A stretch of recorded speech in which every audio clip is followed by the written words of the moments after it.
Hey guys, I missed last week, but it was something that I actually wanted to talk about, so I'm gonna make a video anyway.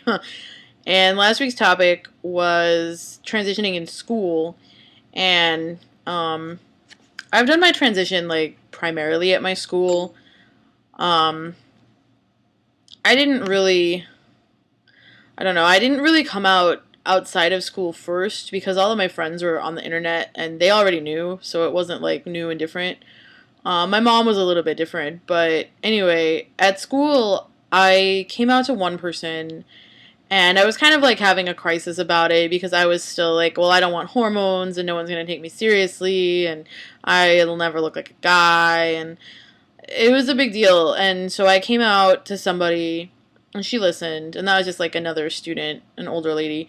And then I came out to my voice teacher, and he was like, well, in a perfect world, what would you do? And I said, in a perfect world, I would sing tenor. And so we sort of started working in that direction. And I spent a lot of time like angsting about it. And I was in performance groups like singing girl stuff. And I was miserable and I hated it. And I had a huge fight with the head of the department over whether or not I should wear a dress, and I really didn't want to do it. And like, I mean, I guess I can be a drag queen, and it's not even the dress that was the issue at that point. It's not the clothing. I don't have a problem with dresses actually, which I guess is weird to say, sorry, but I don't.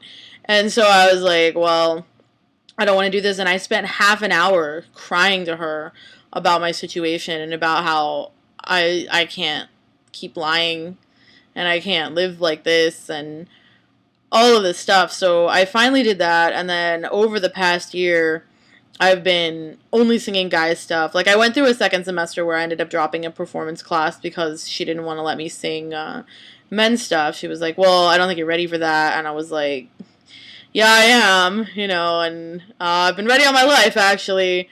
And so I wasn't doing that, and I ended up doing one last performance where I ended up being grouped with the girls instead of the boys, and it was it was stupid. And like even the girls were like, why aren't you with the boys? And the boys were like, why isn't he with us? And so it was like mega awkward, I guess.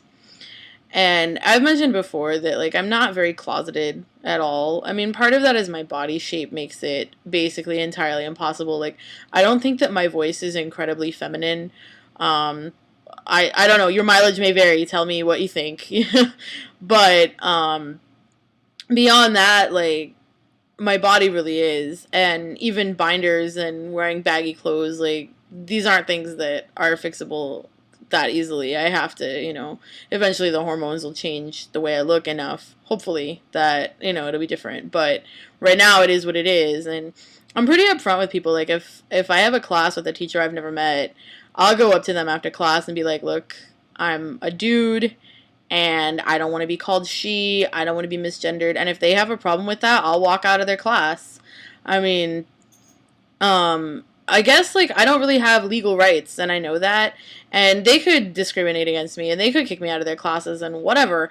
But a lot of the schools, even in Arizona, with its backwards freaking politics, being transgender is something that's protected. Like U of A and ASU both have things in their school documents that are like, we don't discriminate against this, and on and on. And the community colleges don't, but they're changing that this year to protect people like me, because they've had students like me who've been treated like crap and have left, and they've been like, I'm not going to put up with it, I'm going to go to ASU where I know that I am safe. And honestly, I haven't really run into a lot of that from the teachers. Like again, I feel really lucky because everyone's really supportive. And I think my advice is, if you can't be in the closet about it, find a way to tell people what's up. But if that doesn't work for you, then don't. They don't have any right to know. It's not their business unless you make it their business. And I made it everybody's business because I get sick of being misgendered. And I want to be in people's faces until I don't have to be anymore. Because I want people to realize that there are people like me, and we're not going away. And we have feelings and wants and needs and dreams. And we deserve the same treatment as everyone else. So I'm just really open about who I am. And I've never really been good at being closeted about anything. So I mean, if people don't like that I'm a trans guy and I have a boyfriend, tough. If people don't like that I like glitter and eye makeup and I'm still a man. Tough, and I know that that's hard advice to follow. I do know because like I don't wear eyeliner anymore and I don't paint my nails and I don't wear the kinds of clothes I like because I'm too busy trying to convince other people of who I am. And so I guess there's a line you have to walk where you have to decide what's right for you, and school is no different. But I think that any school that doesn't present a safe place for trans people, for trans men and trans women, like, is not a place that I would ever want to go, and I wouldn't want anyone else to be in a place like that either. Because school, you're there to learn and to better yourself, not to be treated like garbage. I mean, didn't we all go through high school? We all went through that, and it was nonsense, and I'm not going to put up with it. I'm pushing 30. I'm not going to let people treat me like that, whether they're teachers or bosses or anybody. So, that's my last week's video, and I'll get my other one up here on Thursday. So, peace out, guys.